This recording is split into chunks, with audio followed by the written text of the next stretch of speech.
we're going to come on to. So we are actually going to define what everybody is to do very, very carefully. So it's clearly understood, for instance, that as architects, we're going to do this bit, and now we're going to employ a landscape architect who's going to do that bit, and the joining bit is here. So that we're saying to the client, we don't feel qualified to do the landscape architecture. So at this very, very early stage, we're talking about a highly sustainable building. And there's a sort of diagram that could have come off a second-year review. All the air is sucked up this thing, and it pops out the top, and it keeps it nice and cool. And what could be more complicated? And the client said they don't want any columns, they want it super flexible. So we show this design with these, although the upper floor is massive and cellular, and the lower floor is more open, we show this building with no columns and the upper floor cantilevering over the ground floor. So now we're moving to the more detailed design, the sort of thing that you would do for your review, your final review. But here's the thing. In real life, architects are a bit cleverer than you are here. What we have just done is we've got the client to sign off on that. We've got them to say, yep, you've got everything pretty right there. It's about the right shape. It's about the right height. You've got all the right things. Great.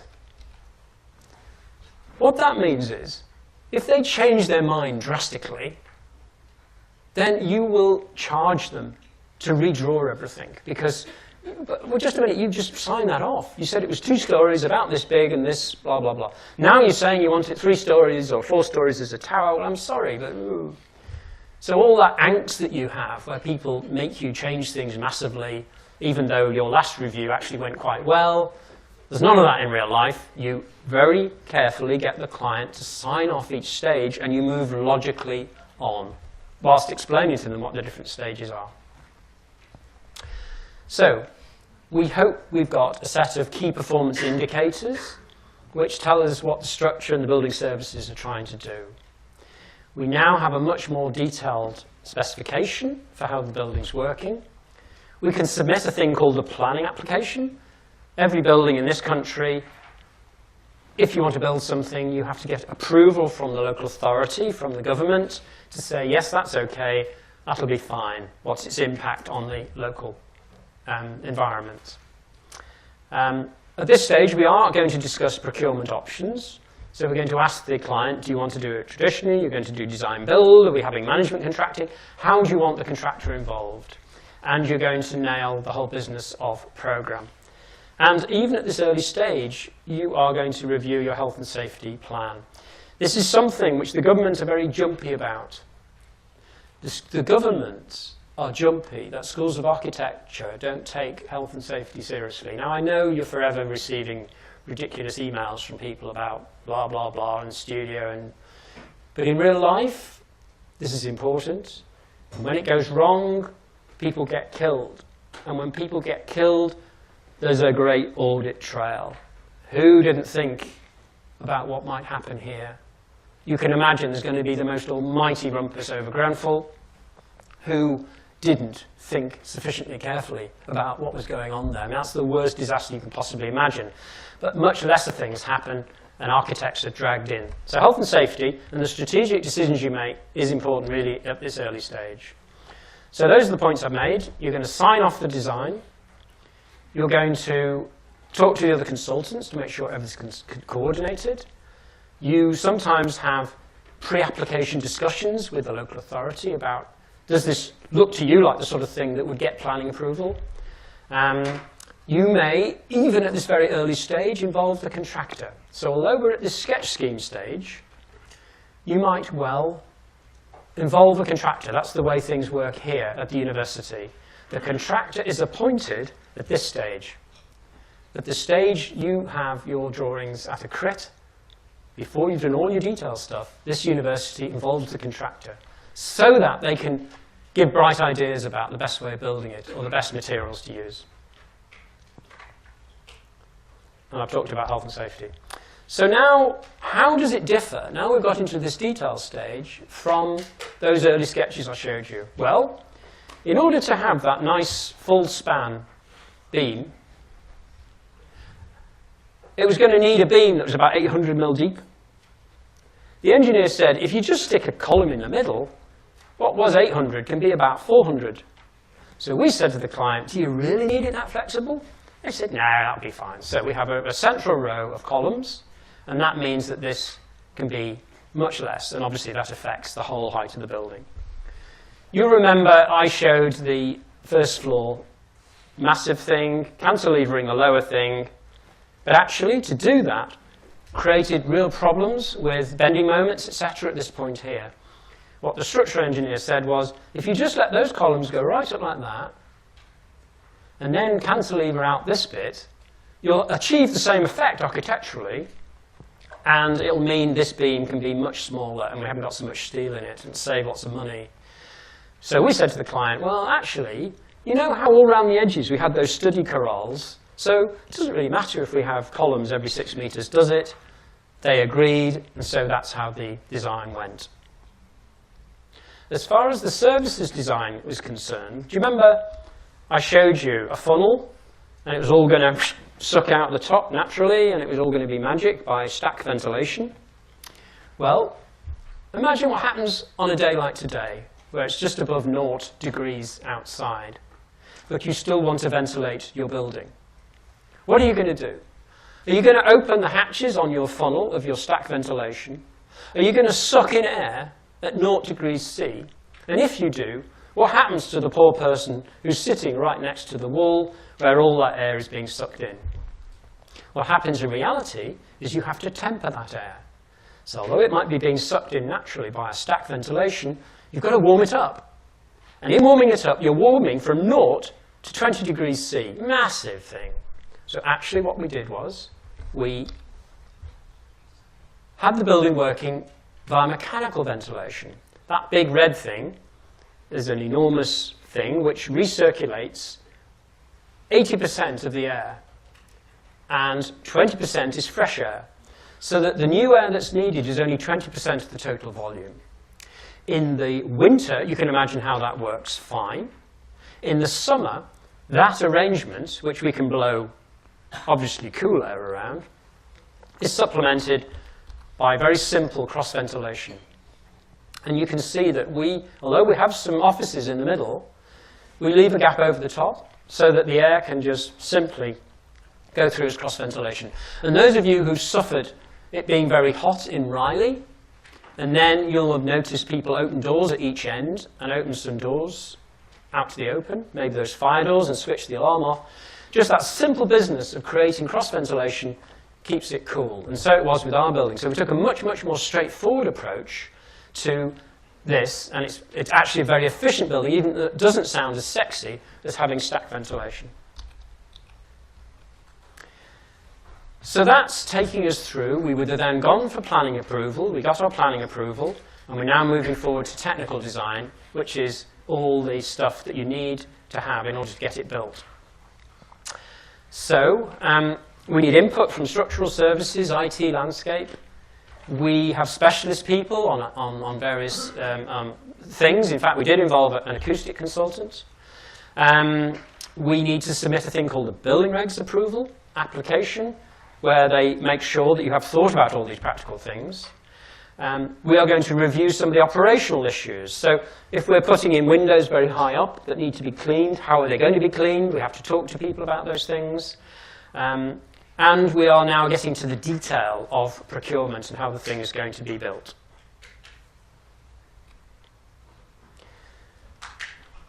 We now need to draw everything that's needed to build this thing. The door handles, how the ventilation works, what the specification is for the suspended ceiling, etc., etc., etc. Massive amount of information. We have to coordinate things. So if you remember that drawing with the structural stuff, somebody's got to coordinate all this stuff. Now, interestingly, even in your year out, next year, you'll find you're pretty good at that. Because you're good at reading drawings, you will be relied upon to check that there isn't a clash between the steel beam and the ventilation duct and the suspended ceiling. That's what architects are able to do in their early years. We're going to, as I say, review the operational things and the health and safety plans. So at this stage, we really get down to detail on how the building's going to work. And if you remember just yesterday, or sorry, on Friday, they were doing all that work outside the entrance to our building by the sliding door. So somebody would have had to think through the safe movement of people. They couldn't just block it off so everybody tripped up. They had to make sure that they barried it in such a way that you could safely get in and out of the building. And that's the sort of thing you have to do as part of the health and safety plan. In terms of technical stuff, you know, there's our section with all its detailed notes on. There's the linking section, which we've obviously considered in a lot of detail. We then get into how the building fits together. It's actually a brick-clad building, but how is that brickwork supported on this steel frame? How is it insulated so there's never a cold bridge? And we are now detailing absolutely everything. So now we're moving to construction. On this particular job, it was a simple way of getting the thing built. We sent all of our packages out to 5 sets of contractors. We then got prices back from those 5 contractors. We checked to see what those prices were and that they had included for everything, and then we appointed the best one. Not necessarily the cheapest, but the one that was offering best value and had made sure they'd included everything that they needed to include. There's then a thing called a pre-start meeting, which we will come on to in future lectures. Very, very important meeting where you discuss with the contractor and the client how communications are going to work, how he's going to set himself up, how it's going to come to fruition. And those will be the site rules. We're going to constantly communicate with the client. Clients are obviously worriers.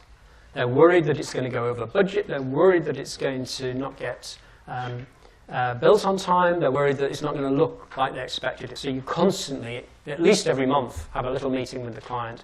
And then you are going to administer the building contract. So this is the whole business of how a building gets built, and make visits.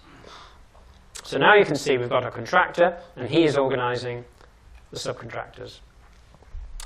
Professionally, we have to assess those tenders fairly.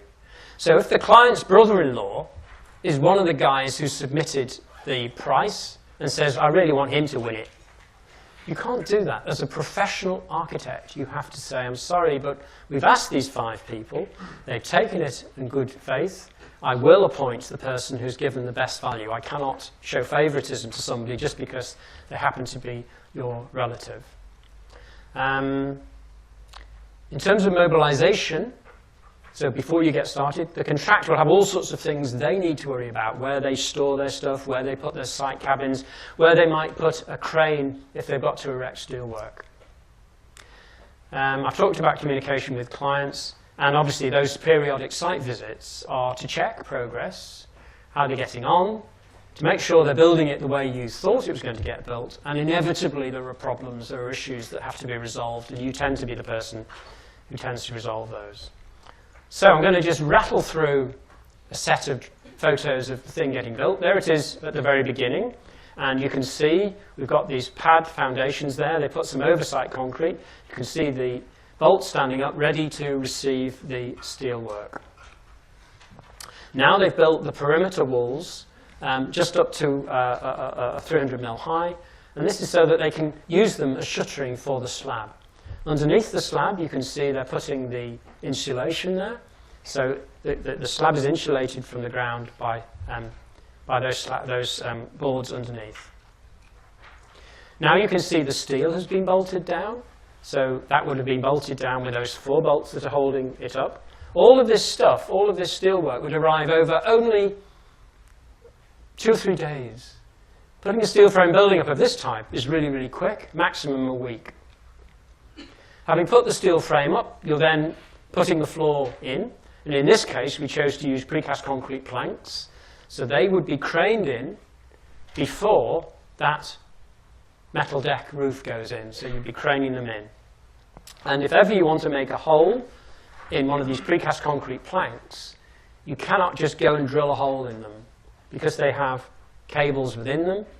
So any penetrations you have to think up before these things are manufactured, so they all arrive with the holes in the right places. There's the steelwork. There's the funny linky thing between the existing building and the new building. And you can see it's just like a Meccano set with all these things bolted together. So now we're at a much greater level of detail. You can see on the ground floor, in actual fact, although we said we wanted it to be super open, super visible, it was decided that because one side was a car park, it was actually better not to have it quite so visible on one side and it was very open on the other. So we used this CalWall product, which is both insulation and provides some daylighting. You can begin to see the mechanical services go in, and that's a screed on top of the slab. So now we're on the upper floor, and you can see how we've got various zones of things happening. You've got the ventilation in one zone, you've got the lighting in another, and you'll see we've got our suspended ceiling in another. No? Perhaps I haven't shown that. Okay, well, we'll see them in the as-built. So now we're at stage 6. So we're now handing it over to the client. We've got this beautifully finished building, and we say to the client, there you go.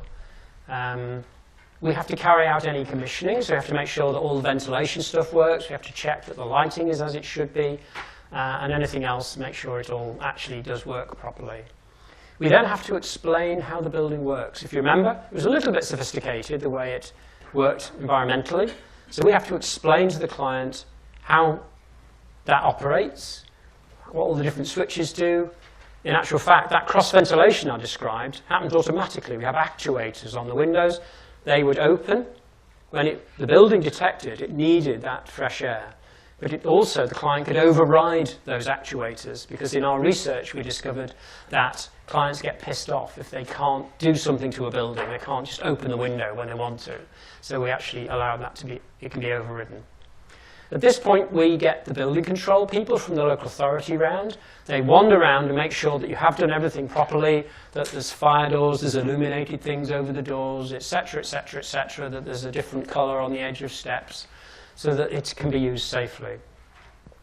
Having handed it over, we then need to make sure that when we've looked at all the bills the contractor has given us, it fits in with the final account that the client is prepared to pay, and then we issue a thing called the final certificate. You, as the architect, certify that it is satisfactorily complete. So, on Grenfell, somebody will have issued that certificate. So you can imagine that person will be very much in the firing line now, and goodness knows how they sleep at night, because they will have all certified to say that building is satisfactorily complete, and there were clearly major problems with that building that allowed that fire to take place. So it's an extremely serious thing, issuing the final certificate. So I've talked about the importance of handover. At commissioning, there will be key performance indicators, which we have to make sure the building actually meets. Minor issues with building control can cause a problem. So, not so long ago, I did a job for Lancaster University, their student union. And we were all ready for their big opening events, and they were going to have it filled with bubbles for some reason. It was sort of like about 2 o'clock or something, and I got the building control officer around just to make sure they were happy, and they were unhappy that we hadn't got 2 of these emergency signs and said we couldn't open. You know, and there's going to be 500 students who got all excited about coming to this building's opening. So we had to very, very quickly organise electricians to come and get these extra signs fitted. If we'd opened without that, and anything had gone wrong, I would have been completely liable for not having included the right escape stuff. And the final account, you can imagine, with my Mr. and Mrs. doing the one-off house, it actually very, very difficult to deliver a job exactly for 500,000 because things happen, problems occur. You have a problem with the ground conditions, or they decide to change the worktops to natural oak or something. And keeping tabs on all these costs is very difficult, and keeping the client informed is difficult. And if you give the client a big shock at the end, you can imagine they get very cross. So the whole business of dealing with costs is something we're going to come on to. Oh, here we go. We have got some of the building. So that's the Linky section.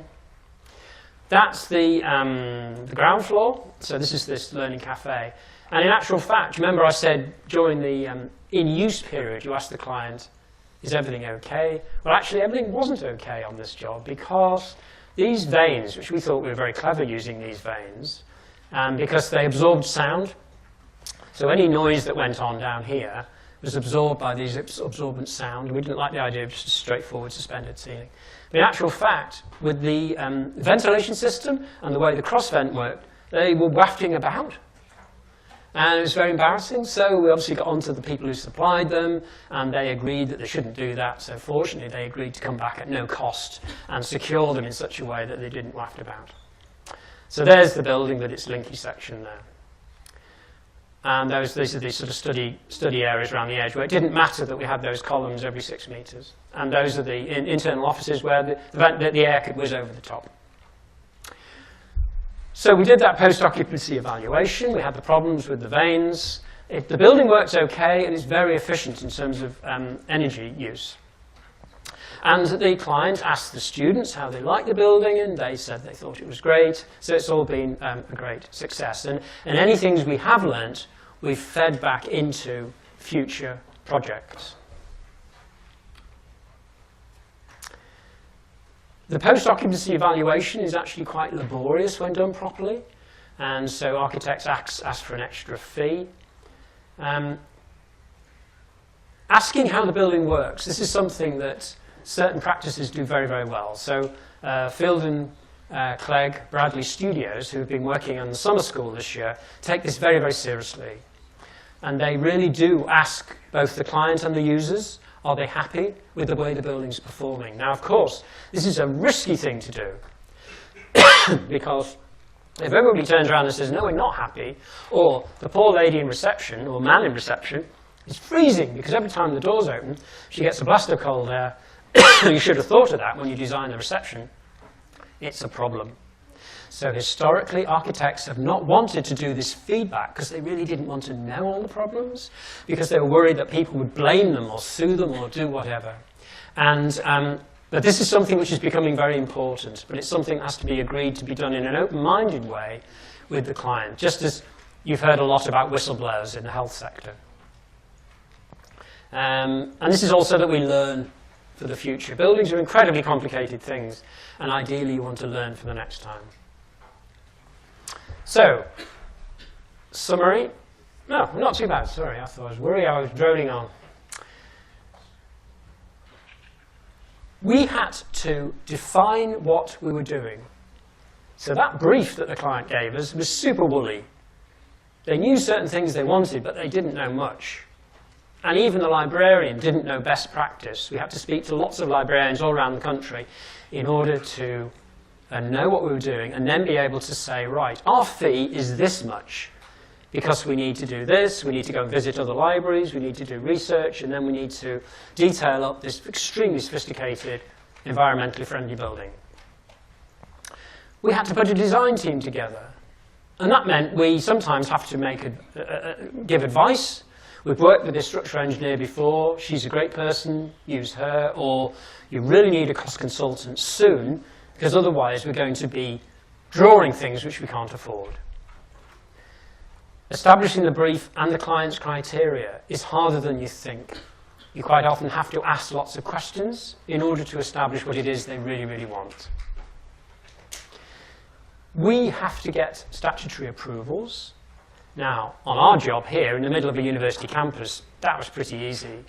But you can imagine in the centre of Liverpool, in the conservation area, where I was reading a case study recently where they added another floor on top of one of the listed buildings. Getting approval for that is by no means straightforward and requires a lot of skill and persuasion. And that's where we will discover in a future lecture, you as architects can really bring value to the project. You will be required to put all the technical drawings together. Now, however you choose to procure it, whether you go the way I've just described it, which we call traditional, or whether you end up working for the contractor, even if you're working for the contractor, he needs to know what to build. So he will be asking you to draw all the drawings that show how the toilets are laid out and how the wash-hand basins are fixed to the wall and where the lights are, etc. So at some point, somebody has to detail all that stuff. The procurement route, you will hear, is a big deal. So in this country, half the jobs that are built are contractor-led. So half the jobs built in this country, by value, the architect is working for the contractor. So this is a real reality check for you. And it's something which, again, not all academic tutors in studio appreciate the way the world is going. In fact, they're quite grumpy about it. But used properly, it can be fine. And there's some absolutely top buildings that were contractor-led. If you go to the library, down near the old tunnel entrance, down by the museum, that was a contractor-led project. Austin Smith Lord were the architects. It's a very, very high-quality building. But ostensibly, it was design-build. So there's no reason why it can't be quality, but you need to think through how you're going to achieve that. On a traditional job, you might be administering a building contract. You might not. You're going to deal with valuations, which is extremely important. Over my 25-year life, I might have valued £600 million worth of work. That was me saying it's fair to pay the contractor for that amount of money. And I'm responsible for authorizing that money, and then the client pays it. So it's a very responsible thing. Issue of practical completion, which we talked about, and deal with health and safety issues both at the beginning and throughout the project. So that's what we have been doing. So you'll see, and you'll discover as we go through these lectures, it's always a team effort. And it's something which you don't learn that much about on the BA course. And even on the MArch course, although there's a lot of team working, our ability to get a really good structural engineer, services engineer, landscape architect is limited because these guys are sought after and very expensive, so that we cannot replicate the real world in the School of Architecture. But fortunately, when you get into your work placement, you will discover how important these people are and what they bring to the table. That's the team, and obviously, I'm telling you, that's an important person. So, each time, and these are already uploaded on Vital, so anybody who wants to follow these things on the laptop, I do upload the lecture notes before the lecture takes place. There is this book in the library, Professional Studies in Architecture, Stephen Brookhouse. There's 30 copies of it. Anybody who thinks that they are very much looking forward to their year out, and they really want to make a go of it as an architect out there in the real world, and wants to learn what they're going to encounter, I can't recommend strongly enough that this is a very, very easy book to read, and it would be very good for you to read it. I'm not saying you have to read it for the exam. I'm not saying if you haven't read it, you can't possibly pass the exam. I'm just saying it's actually well worth a look, and as I say, there's multiple copies. And in each thing, in each lecture, I tell you what's worth looking at. Okay, so thank you very much. Next time is all to do with professionalism. And has the thing finished going round?